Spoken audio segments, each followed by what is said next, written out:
Bonjour les investisseurs, j'espère que vous allez tous bien. On est parti pour une nouvelle vidéo présentation de portefeuille. Aujourd'hui, épisode 90, épisode bilan de l'année 2024. Année catastrophique, performance catastrophique. On va voir ça. Avant ça, je fais les recommandations d'usage et n'hésitez pas à mettre un pouce si vous appréciez ce genre de vidéo. Pas forcément les performances, mais au moins pour la transparence et tout ça, ça fait super plaisir. Je vous rappelle que je ne suis pas un professionnel ni un conseiller financier, mais un simple amateur qui cherche à partager sa passion. En aucun cas, je vous invite à répliquer les positions de mon portefeuille. Formez-vous et faites-vous vos propres convictions. Il y a beaucoup de choses gratuites sur Internet, donc il n'y a aucune raison de ne pas se former. Vous êtes seul responsable de vos investissements, du choix des positions, donc des plus-values et des moins-values qui vont avec. Ok, donc on commence avec le compte titre comme d'habitude et la surprise, il n'y a plus que Total Energy, donc j'ai acheté une entreprise américaine, j'ai acheté Nvidia, un peu cher, hein, certes c'est un début de ligne, je me suis fait mon petit cadeau de Noël. Voilà, donc toute l'année 2024, pratiquement je vous ai dit que je commençais à regarder les sociétés américaines et à partir de cet été je vous ai dit il va falloir que, enfin je me fais défoncer et il faut que je me diversifie géographiquement. Donc j'ai pris aucun des points bas du 5 août, hein, mais là je commence à avoir un petit peu de cash de côté, du coup je commence des lignes aux États-Unis. Remarque, donc du coup c'était ma première ligne américaine que j'achetais, première société américaine que j'achetais. Ça m'a coûté 8 euros de frais, 2,5% de frais. Donc au revoir Boursorama sur le compte titre hein, pour acheter les sociétés américaines. Moi ça m'a pas convenu du tout, je trouvais ça très très très très cher. Du coup, j'ai ouvert un compte sur IBKR, sur Interactive Broker. Donc mes prochaines lignes de société américaine se feront sur IBKR. C'est certainement la dernière fois qu'on verra la vidéo de portefeuille sous ce format-là. Parce que maintenant, entre le compte titre sur Bourso, le PEA sur Bourso et le compte titre sur IBKR, ça commence à faire beaucoup. Certainement que je remettrai tout sur un site genre Morning ou Finari ou un truc comme ça. Ok, donc sinon, donc ma perte, je finis l'année à moins 3%. Ok, le CAC GR lui fait plus 0,92%, donc je sous-performe le CAC GR qui lui-même sous-performe la totalité des indices mondiaux.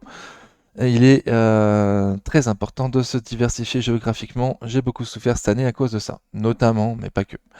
Ok, Total Energy fait moins 9% sur l'année 2024, dividende réinvesti, donc j'en suis à plus 67% sur cette ligne. Il y a la même ligne sur le compte, sur le PEA, pardon, moins grosse avec un PRU plus élevé.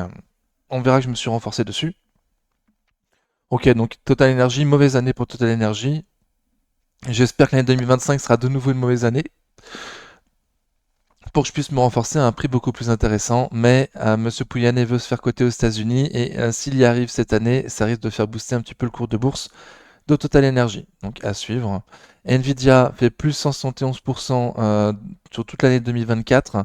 Dividende réinvesti. Moi j'en suis à moins 5%. Je viens de commencer ma ligne avec 2,4% de frais. Voilà. Est-ce qu'il y a encore du potentiel pour l'année prochaine? Bah, pour moi, oui. Pour moi, oui. Il y a encore 50% de croissance attendue sur l'année 2025 pour Nvidia. Bon, elle est un petit peu en décalé. Bref, l'année prochaine, il y a encore prévu 50% de croissance. Donc oui, ça me paraît justifier ce prix-là. On verra jusqu'où je peux aller plus bas. Jusqu'à présent, j'avais toujours dit 90, 100 euros. Je commence ma ligne à 140. Et je pense que sur le support des 130 euros pour un début ligne, c'est quand même pas mal. Bon, j'ai commencé un peu au-dessus du support. J'ai manqué un peu de patience. Comme d'habitude, la psychologie est vraiment ultra importante pour l'investissement en bourse. Et c'est un de mes gros péchés.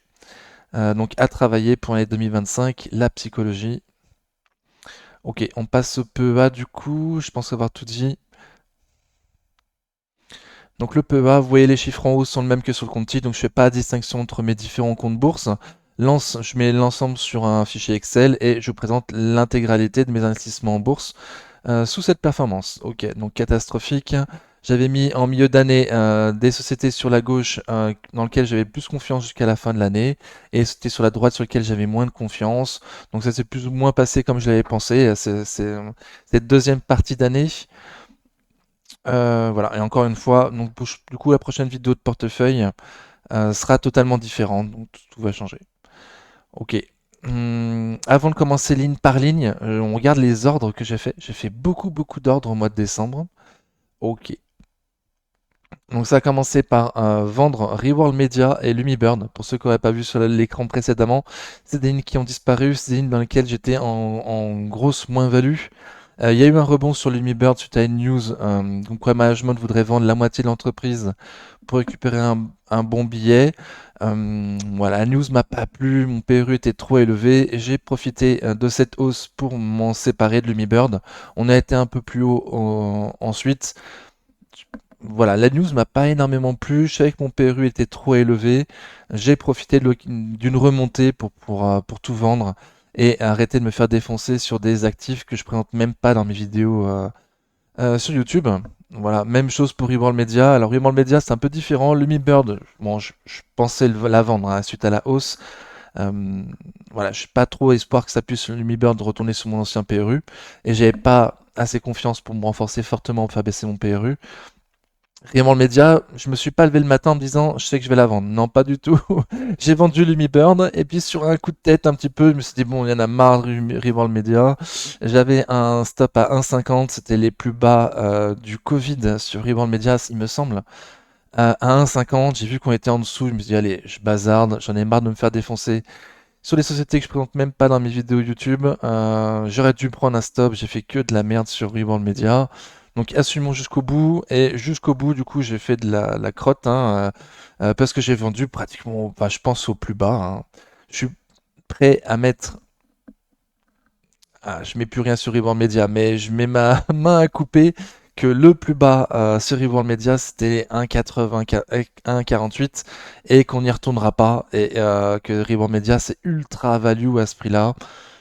Et je pense pas qu'on retourne en dessous des 1,50. Je pense, voilà, moi je retournerai plus jamais. J'ai fait que de la merde du début à la fin. Alors en 2022, c'est peut-être bien passé, 2021, 2022. Mais là, 2023, 2024, catastrophique. Donc j'y retournerai plus jamais. C'est une société maudite pour moi. J'y retournerai plus jamais. Et je vais attendre d'avoir beaucoup plus grosses entreprises, beaucoup moins volatiles, avant de me relancer sur des small cap, quoi. Ok, donc le 3 décembre, vu que j'avais un peu de cash, que j'étais avec 20% de marge de sécurité, j'ai acheté Nvidia. Je me suis dit, bon, mon petit cadeau de Noël, j'ai pas racheté plus d'argent que ça. J'avais plus de 20% de liquidité, du coup, pour pas timer le marché, j'ai utilisé mon argent pour acheter Nvidia. J'ai également acheté Wavestone. Alors Nvidia, bon, je suis content de l'avoir acheté, je pense qu'il y a beaucoup de potentiel, même si je l'ai acheté un peu tard et un peu haut.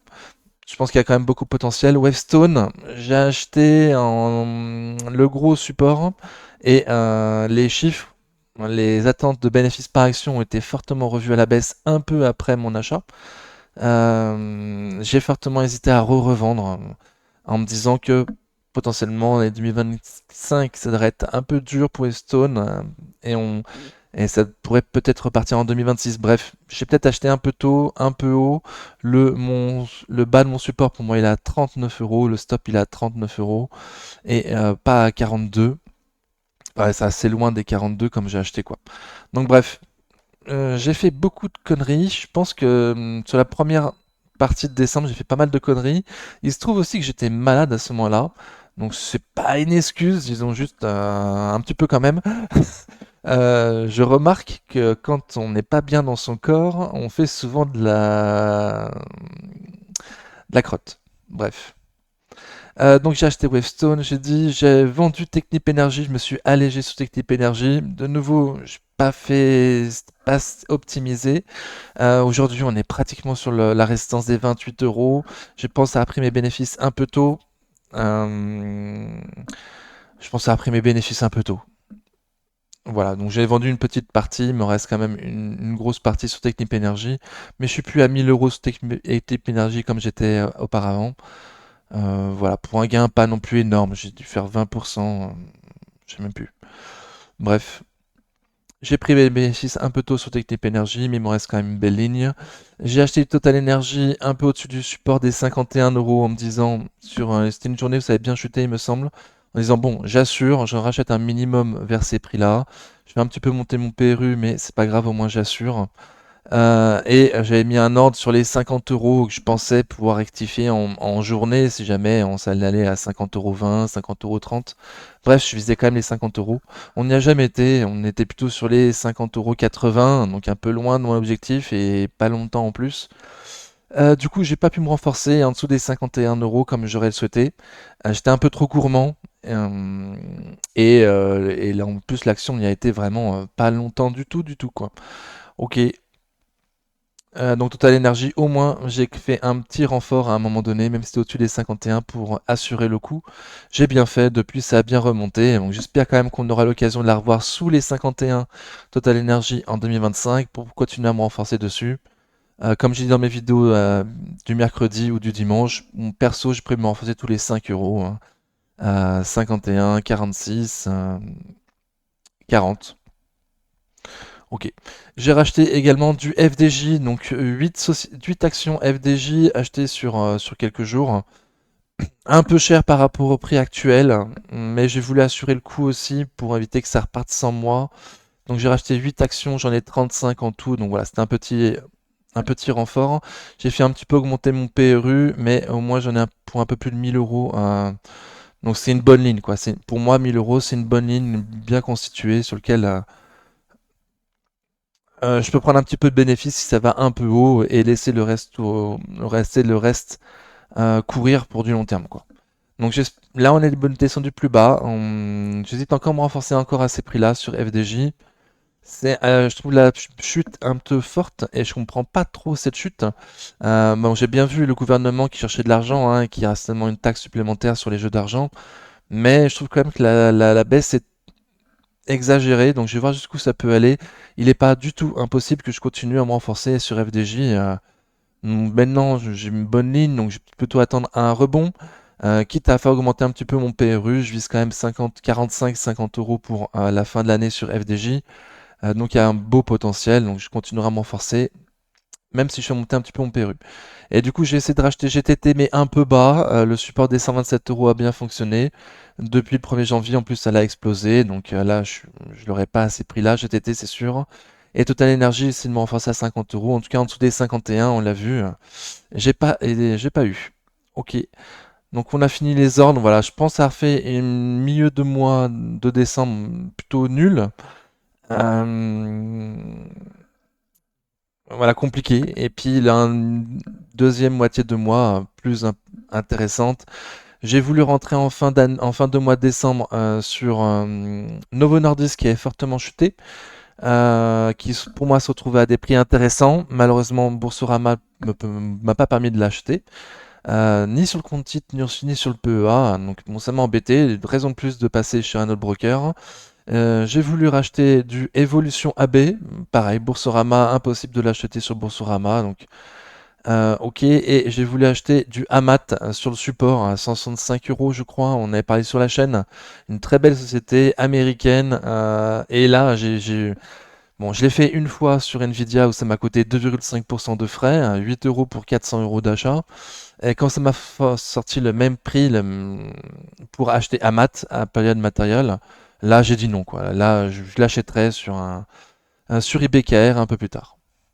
Ok, on passe au PEA du coup, on retourne au PEA, on va faire ligne par ligne comme d'habitude. LVMH a fait moins 11% sur l'année, dividende réinvesti de nouveau, hein. Toutes ces performances sont dividendes réinvestis. J'en suis à moins 11% pratiquement depuis que j'ai commencé ma ligne. Je savais que j'avais commencé ma ligne sur un prix un peu juste, un peu fair ou un peu cher. Et depuis que je la travaille, donc voilà, rien de spécial. Si ça passe en dessous des 600 €, je continue à me renforcer tous les 50 € à 600, 550. Voilà, et dès que je repasse en positif, m'alléger parce que là, la position prend plus que 10% de mon portefeuille, ça me convient pas trop. Voilà, sinon rien de spécial. À garder long terme, je suis quand même, il y a pire que LVMH pour faire une sorte de DCA et d'avoir commencé sa ligne un peu haut. Il y a pire que LVMH pour faire un peu ça. Toujours un peu de manque de patience de ma part, mais maintenant que j'ai un bon fond de portefeuille, j'espère que je devrais beaucoup plus patient pour le reste et atteindre mes prix, voilà, ce que j'aurais toujours dû faire. Euronext, plus 41% sur l'année, donc très bien. Meilleure performance de l'année pour mon portefeuille, c'est Euronext. C'est également la meilleure performance de mon portefeuille tout court. Euronext, j'en suis à plus 68%. Donc très bien, fait des nouveaux plus historiques un petit peu à l'avant la fin de l'année, il me semble, ou en début d'année. Très bien. Par contre, elle a extrêmement bien performé. J'ai déjà une grosse plus-value dessus. Je pense que le potentiel haussier pour les prochaines années est plus limité maintenant, hein. Donc ça va être une ligne fond de portefeuille que je garderai fond de portefeuille sans m'alléger parce que je trouve que j'en ai déjà pas assez pour cette magnifique qualité d'entreprise avec un dividende croissant d'année en année. Voilà. Et une entreprise aussi également en croissance, donc une revalorisation du prix de l'action régulièrement également. Bon, je n'ai pas énorme, donc je garde tout, je m'allège pas. Coface, plus 32% sur l'année, dividende réinvesti, donc très très bien, j'en suis à plus 30% depuis que j'ai ma ligne, donc très très bien. Pareil, je n'ai pas énorme, donc je garde tout pour le long terme, c'est le plus gros rendement de mon portefeuille. 12% de rendement, il me semble pas loin en tout cas. Donc très bien, je garde tout long terme et si ça passe en dessous de mon PRU, je me renforcerai en ayant l'espoir d'avoir un PRU plutôt en dessous des 10 euros. Donc je vais attendre un crack certainement, avoir des prix de fou pour me renforcer sur Coface. Equasens, moins 26% sur l'année pour Equasens, aïe aïe aïe, donc très mauvaise année. J'en suis à moins 16%. Depuis que j'ai commencé ma ligne, je me suis fortement renforcé là sur les 40 euros. J'ai dû faire 50, 45, 40 en renfort. C'est devenu la deuxième ligne de mon portefeuille Equasens. Donc j'ai beaucoup d'espoir pour 2025, en espérant que le management fasse bien ce qu'il a dit, hein. Il s'attend à un gros rebond de l'activité en 2025, donc on va espérer, on va voir. FDJ, plus 19% sur l'année, donc très très bien, j'en suis à plus 10% depuis que j'ai commencé ma ligne. Très confiant pour l'année prochaine, donc du coup on a vu, hein, je m'étais renforcé, j'en ai racheté 8 ce mois-ci, de FDJ, et j'aimerais bien en avoir encore un peu plus, mais c'est tellement que je vais attendre une tendance haussière pour continuer à me renforcer sur FDJ et pas renforcer une ligne baissière pour l'instant. Mais j'ai beaucoup d'espoir, donc on va voir. Objectif 45-50 euros pour la fin d'année sur FDJ. Sinon, j'ai mon dividende qui me convient aussi très très bien. GTT plus 12,7% depuis le début de l'année sur 2024, du coup, donc très très bien, dividende réinvesti. J'en suis à plus 24% depuis que je l'ai acheté. On aurait pu s'attendre à une meilleure hausse sur GTT. Il y a du potentiel plus important que ça. Mais grâce à NJ, tout au long de l'année 2024, on a eu des prix intéressants. Donc j'ai pu me renforcer d'une seule GTT entre 117 et 120. Je sais plus à combien exactement je m'étais renforcé. J'en voulais 10 pour l'avoir au moins 1000 euros. Voilà, parce que dans mon portefeuille, il y a les sociétés à 1000 euros et il y a un peu les autres. Donc les sociétés à 1000 euros sur lesquelles j'ai plus envie j'ai plus d'espoir, plus de conviction, pardon. L'espoir n'est pas le bon mot, c'est conviction. Ok, donc GTT, plus 12% sur l'année, ça aurait pu faire mieux. Donc je m'attends à une grosse année 2025 sur GTT, surtout le deuxième semestre. Donc à voir, pour moi, énormément de potentiel. Donc je pense m'alléger, hein, si ça va sur les 200 euros et que je peux valider un petit 100% sur un petit bout de ma ligne, oui. Histoire d'assurer un peu le coup, mais je gardais 80% de la ligne pour du long terme dividende, sauf si les fondamentaux un jour se retournent. Pour l'instant, c'est pas du tout le cas. Orange, plus 0,18% sur l'année, donc reste positif. Fait moins bien que le CAC GR quand même, donc pas terrible. J'en suis à plus 1,21 depuis que j'ai commencé ma ligne. J'en peux plus de l'avoir aussi haute sur mon portefeuille Orange. Et là, j'ai pu l'expulser de mon top 5 d'investissement, hein. Donc, j'ai d'autres sociétés sur lesquelles j'ai plus investi que sur Orange. Orange est du coup la sixième société de mon portefeuille. Voilà, je peux plus l'avoir. J'espère que ça va remonter sur les 11,50 pour m'alléger fortement et la voir beaucoup plus basse, Orange, pour du long terme, dans les 500 euros pour le dividende. Voilà, mais guère plus. Guère plus. Donc pour l'instant, c'est une réserve de cash pour moi. J'espère que ça monte pour pouvoir m'alléger fortement sur Orange à un prix plus intéressant. Mais si un jour j'ai besoin de cash, je vendrai quand même Orange, même à un prix abusé, parce que j'en ai marre de l'avoir aussi haute dans mon portefeuille. Ok, Ruby, plus 17,4% sur l'année sur Ruby, donc très bien, hein, grâce aux dividendes certainement surtout. J'en suis à plus 0,7% depuis que j'ai commencé ma ligne. Donc forte conviction pour les milliardaires, hein, qui fassent sauter la commandite, on va voir, hein, on va voir, hein. En attendant, j'ai 12% de rendement sur mon investissement, voilà, et un PRU qui me paraît sympa. Donc je pense avoir la chance de pouvoir la vendre en plus-value à un moment donné. Encore plus si les milliardaires font sauter la commandite, mais même si c'est pas le cas, j'aurais touché du dividende Et, euh, et 2027 maximum, je m'en sépare, Ruby. Parce que voilà, je pense laisser 2025. Pardon, 2026, je m'en sépare. Je pense laisser passer 2025 et voir ce qui se passe. Et si 2026, toujours pas de nouvelles des milliardaires qui font sauter la commandite, je vendrai Ruby avant qu'il n'y ait plus le dividende exceptionnel. Donc voilà, donc elle a une date de péremption, Ruby. C'est un investissement sur lequel j'ai des bonnes convictions, mais voilà, c'est soit ça se passe en 2025, soit 2026, milieu d'année 2026, j'abandonnerai certainement. Un peu avant le dividende, histoire de vendre au meilleur prix possible sur Ruby, quoi. ABC Arbitrage, plus 6,8% sur l'année 2024, donc très très bien. Énorme surprise, moi j'en suis à moins 10% depuis que j'ai commencé ma ligne. Je me suis renforcé cette année là sur les sur les 4,30 € pardon, au plus bas. J'en ai pas pris énorme, j'ai pas renforcé à 3,10 les plus bas de l'année sur ABC Arbitrage. J'y croyais pas trop, j'y croyais pas trop. Moi, j'attendais plus bas du coup pour me renforcer encore. Un peu surpris de cette remontée qui a pas été hyper rapide au début, mais en fait qui était très croissante, très très linéaire, très très belle remontée sur la baisse arbitrage. Ça m'a surpris, mais j'ai apprécié, j'ai apprécié. Donc je peux pas énormément me renforcer parce que j'ai pas envie de la faire entrer dans mon top 5 d'investissement à baisse arbitrage. Donc je vais la laisser un petit peu comme ça. S'il retourne sur les 4 euros, je me renforcerai certainement en espérant que je puisse renforcer d'autres sociétés avant et que ça se retrouve pas dans le top des sociétés pour lesquelles j'ai investi, quoi, parce que c'est pas dans elles que j'ai le plus de conviction. C'est surtout des dividendes, c'est un petit peu défensif, ou dans les années où il y a des cracks, il y a des arbitrages, peut sortir du lot, notamment.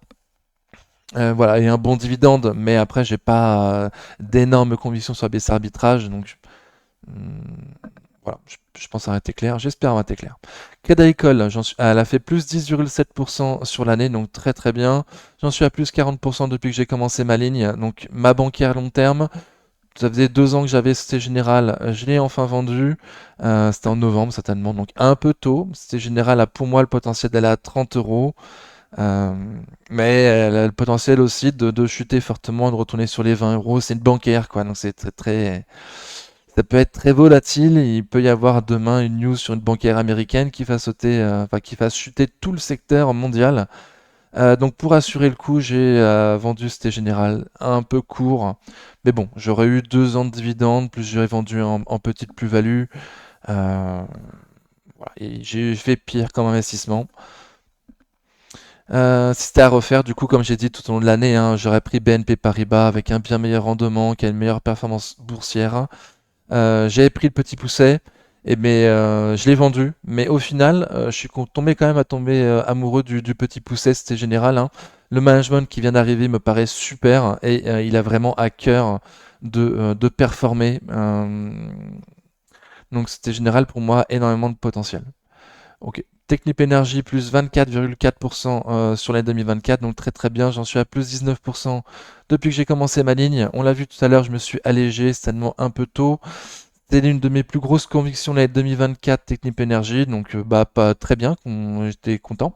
Plus 24% sur l'année, très bien. Je pense avoir fait mon taf en vous montrant cette société à l'avance avant qu'elle soit à 27 euros, 28 euros, en vous disant qu'elle avait le potentiel et les zones d'achat pour acheter. Le plan s'est parfaitement bien passé sur Technip Energy pour cette année. En tout cas, au niveau de la chaîne et de ma présentation, je trouve. Après, moi, j'ai vendu un peu tôt, hein, mais bon, je garde le reste long terme. C'était très très bien géré, qui a beaucoup de potentiel pour moi. On a Eurofins Scientifique, moins 15,5% sur l'année Eurofins, donc ça c'est pas cool, c'était pas spécialement prévu en début d'année. J'en suis à moins 7,5%. Donc cette année pour Eurofins, il y a surtout eu l'attaque de Moody Waters, qui a eu des doutes sur la sincérité du management. Donc depuis c'est revenu en l'ordre, le management vend l'immobilier qui posait souci à Eurofins. Eurofins est maintenant du coup propriétaire d'une plus grande partie des locaux qu'il exploite qu'auparavant. Donc il y a eu ça, surtout Moody Waters pour Eurofins cette année, ce qui a fortement fait chuter le cours de bourse. Ça, plus également une publication un peu décevante, où on espérait qu'il y avait une part importante, plus importante de la croissance organique dans Eurofins dans les précédentes années, alors qu'il s'est avéré en début d'année que la croissance qu'il y avait, c'était surtout Covid. On avait sous-estimé le poids de Covid dans les publications d'Eurofins ou surestimé sa croissance organique qu'elle a eue sur ces 2 dernières années. Du coup, voilà, il y a eu un petit choc en 2024 au niveau des publications sur Eurofins. Aujourd'hui, c'est normalisé. Le Covid, c'est fini. Partout dans le monde, il n'y a plus Covid dans les chiffres. Voilà, tout ce qu'on voit maintenant dans les chiffres d'Eurofins, c'est uniquement la croissance organique, pérenne. Voilà, donc devrait remonter, mais attaqué par Woody Water cette année, donc peut-être potentiellement un retour en 2025. Euh, sur des prix plus chers. Ok. Total Energy, moins 9%, même dividende réinvesti sur toute l'année 2024, donc pas cool. J'en suis à plus 3% depuis que j'ai commencé ma ligne. On l'a vu tout à l'heure, je m'étais un petit peu renforcé. J'en avais 9 auparavant, j'en ai racheté 4. Et j'en voulais 20 en tout, mais j'ai pas pu racheter les 7 qui me manquent sous les 51 euros. Donc je vais patienter qu'on retourne sous les 51 euros quelque part dans l'année 2025. Grâce à Trump qui pourrait ouvrir les vannes de la production de gaz et de pétrole de schiste. Ok, donc on va voir, hein. Surtout les conflits aussi qui peuvent jouer sur le prix du pétrole. S'il y a une fin de guerre, ça peut jouer fortement sur le prix du pétrole à la baisse et me faire avoir Total Energy sous les 51. On va voir. Amundi plus 10% sur l'année 2024, donc très très bien. J'en suis à plus 12% depuis que j'ai commencé ma ligne. J'ai rien fait cette année sur Amundi, j'attends qu'on passe sous mon PRU pour me renforcer. On n'y a pas été du tout de l'année, donc j'ai rien fait, j'ai juste perçu mon dividende. Et je suis content comme ça. Renforce sur les 50 euros si on y va sur Amundi. Quand on ira plutôt. Stellantis, moins 36% sur l'année 2024 pour Stellantis, donc horrible. J'en suis à moins 10,5% depuis que j'ai commencé ma ligne. On se rappellera quand même que sur l'année 2024, Stellantis, à un moment donné, était l'une des plus grosses hausses du CAC, a été à un prix super élevé, donc sur lequel je me suis allégé sur Stellantis. Ensuite, j'en ai un peu renforcé ma ligne sur les 12 euros. Voilà, donc moi, ce que j'ai fait cette année sur Stellantis, je me suis allégé un peu sur la haut, là, quand on a suivi toute cette hausse et on savait que c'était tellement une petite bulle qu'il fallait prendre ses bénéfices. J'en avais parlé tellement sur la chaîne quelques fois. Vu que c'est pas une entreprise de ma liste A, j'ai pas dû en parler non plus énorme, mais quand même. Bref, et je me suis renforcé sur les 12, prochain renfort sur les 10. Je garde long terme, surtout pour le dividende. Voilà, donc à travailler mon PRU, surtout lors de grosses prises de panique sur Stellantis pour me renforcer beaucoup plus bas. Donc prochain renfort pour moi c'est 10 euros. En attendant, je garde long terme au fond de portefeuille pour le dividende. Westone, moins 26% sur l'année pour Westone, donc moi j'en suis à plus 2% à la fin 2024. Ok, donc une entreprise très bien, bien mieux que Reworld Media que je pouvais avoir avant. On peut dire que c'est la remplaçante de Reworld Media. Sauf que Reworld Media, je trouve que le potentiel baissier, il est plus là. C'est fini. On a été au fond du trou, j'espère, en tout cas pour ceux qui sont encore dessus. Alors que Westone, il y a encore du potentiel baissier. Il y a encore du potentiel baissier. J'ai acheté un peu haut. Il y a quelques jours, j'ai hésité à revendre. Et puis le temps que j'hésite, ben, c'était reparti plus bas. J'ai pas, voilà. C'est quand même une conviction que c'est une magnifique entreprise. Que l'année 2025, ça va être compliqué. Est-ce que les 2026 aussi, ce sera compliqué? Ça, c'est pas. On verra. Peut-être que ce sera aussi compliqué 2026. Donc Wavestone, j'ai acheté un peu vite, un peu cher, sans j'avais pas assez regardé mon graphique. J'aurais suffisamment regardé mon graphique, j'aurais vu le support, le plus bas du support était à 39 euros. Et que les 42 euros, c'est plutôt le haut du support, hein.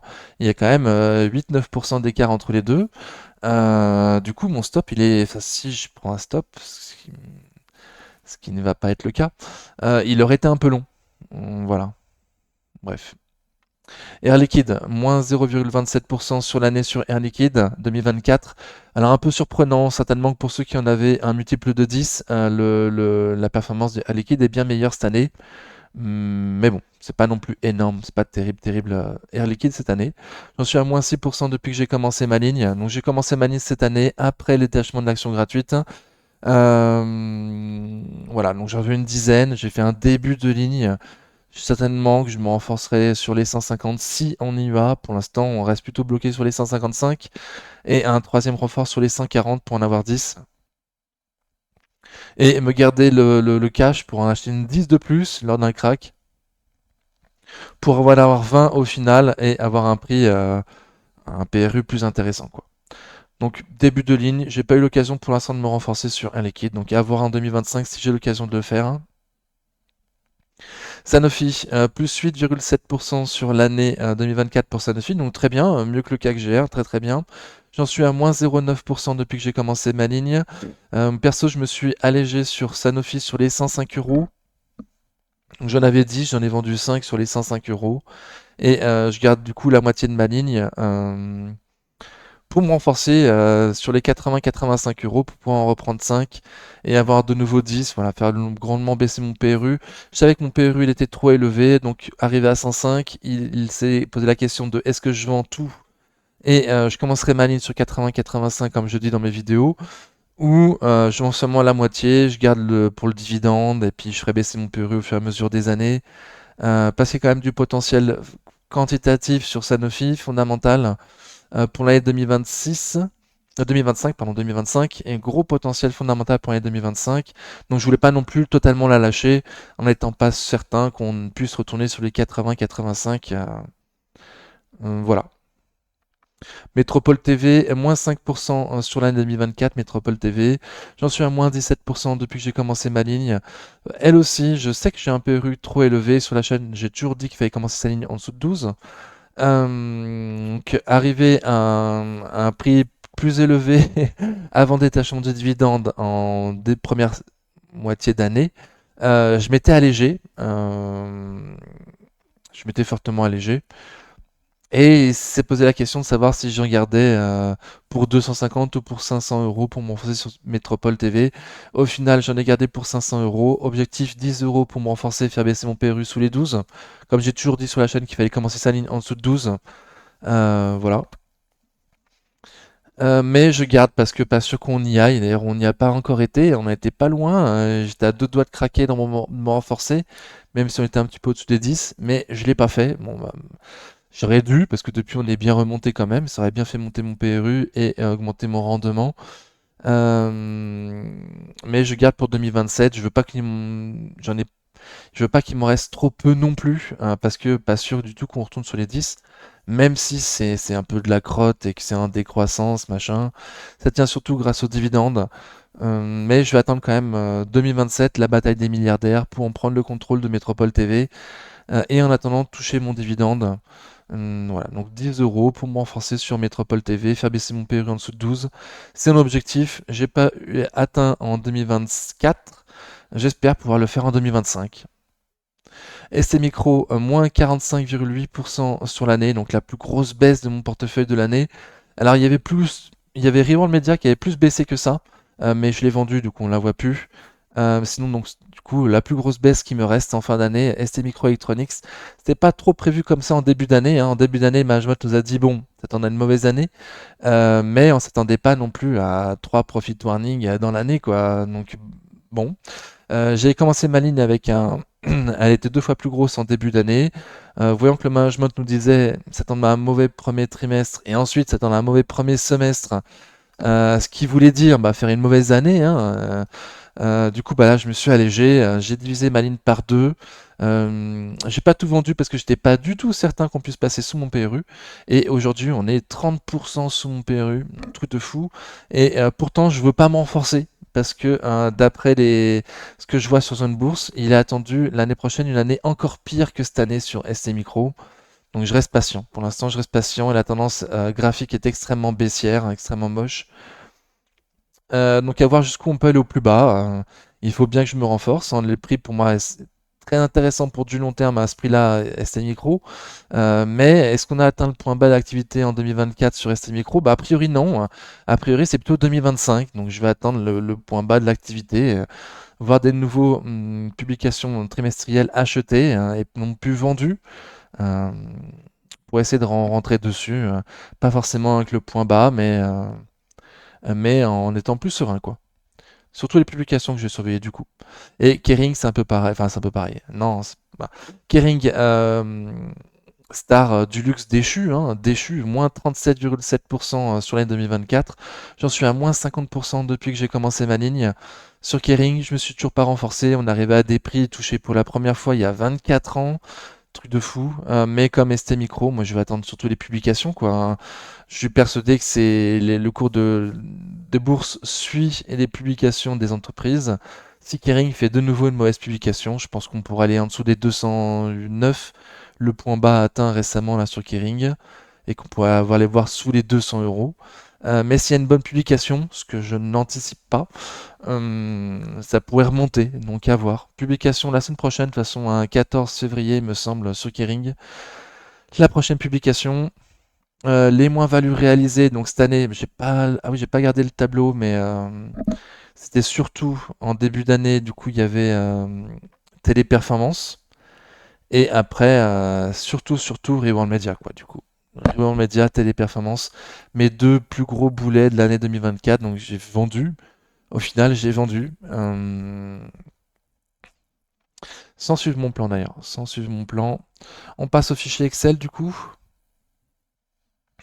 Ok, donc on voit ici que j'en suis à moins, j'ai fini l'année à moins 3% comme affiché sur les slides précédents. Moins 709 euros sur l'année, donc aïe aïe, ça commence à devenir compliqué là. Je commence l'année 2025 avec un moins qu'il va falloir rattraper, donc pas cool. J'avais Je me compare par rapport au CAC dividende réinvesti, comme on l'a vu sur les slides précédents. Donc j'ai fait moins bien que le CAC dividende réinvesti, alors que lui-même est un indice qui a fait énormément moins bien que tous les indices mondiaux. On a le CAC Mid and Small qui a fait moins 5,9% sur l'année. J'ai fait mieux que le CAC Mid and Small. J'ai quand même 40, j'ai même plus que 50% d'entreprises en small et mid au début de l'année, il me semble. Et là, je finis à 40%. Donc c'est pour ça que je me compare par rapport au CAC Mid and Small. En tout cas, les mid et les small, il y a certains noms, c'est compliqué quoi. C'est compliqué. Reward Media, c'est compliqué. Bref, je fais un peu mieux, mais bon, c'est lamentable. Et le MSCI World, le CW8 pour lequel je vais continuer à me comparer, un ETF sur lequel tu n'as pas à réfléchir, et auto-nettoyant, il sort lui-même les sociétés qui sont pourries, il garde que les meilleures. Il fait régulièrement une excellente performance en bourse, fait plus 27% cette année. Voilà, voilà. Donc très très très loin de la performance du CAC dividende réinvesti et encore plus de ma propre performance. Donc je vais continuer à me comparer par rapport à ces trois indices en 2025, bien évidemment. J'avais comme objectif de finir l'année avec 20% de liquidité en sécurité, sans vouloir timer le marché, avoir 20% de liquidité pour profiter des grosses baisses quand elles arrivent. Ça me semble être le minimum, et 20% de marché me semble être une somme suffisamment raisonnable pour ne pas timer le marché. Voilà. Mais bon, je sais que certains peuvent penser le contraire, hein, bref. Donc j'ai fini l'année avec 19% de cash de sécurité, pas 20, seulement 19, pas loin quand même. J'ai commencé l'année 2025 par contre avec 20% de liquidité parce que j'ai fait mon apport. J'ai fait 300 euros d'apport au 1er janvier. D'ailleurs, j'ai prévu du coup pour verser en 2025 2500 euros sur le différents comptes bourse. Donc 2500 euros sur 2025, j'ai commencé à mettre 300. Il restera 200 euros à mettre chaque mois à partir de maintenant. 2024, j'avais mis 4000. Voilà, et pratiquement l'intégralité est restée du coup sur les vrais développements durables tout au long de l'année, ce qui m'a permis d'avoir un matelas de sécurité en cas de crack, quoi.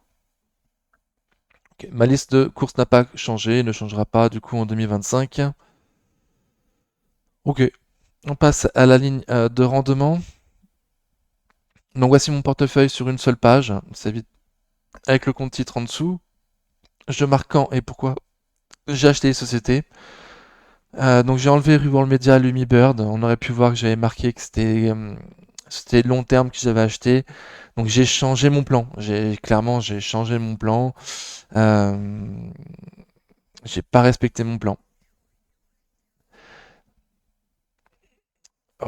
Bon, je détaillerai dans les prochains mois, certainement plus, peut-être, ou pas, hein. Bref. Donc voilà, donc quand et pourquoi j'ai acheté cette société, je voulais voir si des questions n'étaient pas posées en commentaire. J'avais un objectif au début, quand j'ai commencé la bourse, avoir 50% en stratégie dividende, 50% en stratégie croissance. J'ai abandonné ce pourcentage et on voit que même sans y réfléchir, de toute façon, bah, je suis proche des 50% sur chaque stratégie. Bon, juste comme ça. Ok, donc rien de spécial à voir sur ce graphique. Voici le graphe des sommes investies. Donc ma première ligne en somme investie, c'est LVMH. En deuxième ligne, on a Equasens. Troisième ligne, Total Energy, avec mon renfort du coup que j'ai fait au mois de décembre. Quatrième ligne, Coface. Et cinquième ligne, FDJ. Et donc du coup avec mes renforts également de décembre. Et FDJ, c'est peut-être du coup pas fini. Equasens non plus, d'ailleurs, c'est peut-être pas fini, hein, si on passe sous les 40 euros, voir ce qui s'y passe. Euh, j'ai une zone, il me semble, sur les 36 euros, si jamais les 40 euros cassent.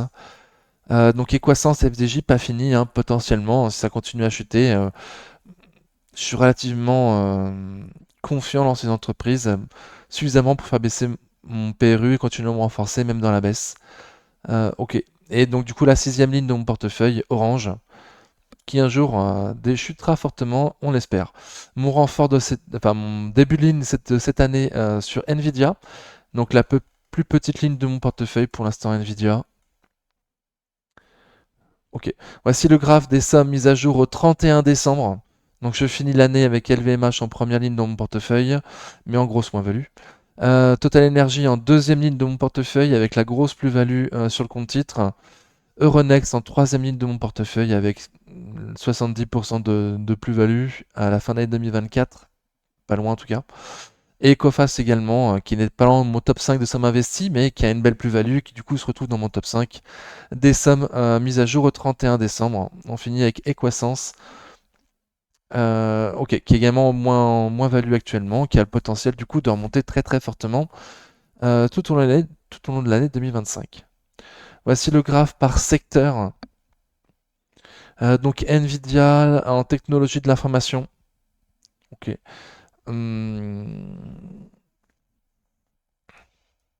J'avais vendu Reborn Media qui devait être dans les médias du coup, service de communication. Euh, voilà, qui se retrouve un petit secteur maintenant. Et j'ai vendu quoi d'autre d'ailleurs? Lumibird, secteur industriel.